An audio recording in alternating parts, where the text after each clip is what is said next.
Hello guys, আজকে আমি বাজার থেকে কী কী মাছ এনেছি তোমাদেরকে দেখাচ্ছি। এটা হচ্ছে ট্যাংরা মাছ, অনেক ট্যাংরা মাছ এনেছি।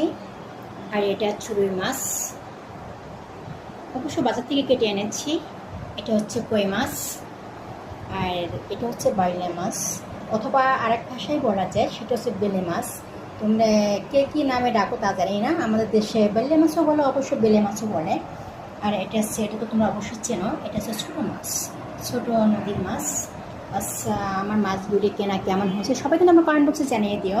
আর অবশ্য আমি মাছ কুটতে পারি না, তাই আমি বাজার থেকে কুটে নিয়েছি। আর মাছ কুটেগুলো অনেক সুন্দর হয়েছে না? অনেক সুন্দর হয়েছে, দেখো ভাই ভিউয়ার্স, খুবই সুন্দর হয়েছে। তোমরা এরকম মাছ কিনে বাজার থেকে কুটে নিয়ে আসবে। বাসায় বাসায় কী দরকার এত কষ্ট করে কেটে নিয়ে আসা অনেক ভালো না? সামনে কিছু টাকা দিলেই ওরা মাছ অনেক সুন্দর করে কেটে দেয়। তার চেয়ে বরং বাজার থেকে কেটে আনাই ভালো। তাই আমি মাছ কিনলে বাজার থেকে কেটে নিয়ে আসি। ওকে, তোমরা সবাই ভালো থেকো, বাই, আল্লাহ হাফেজ।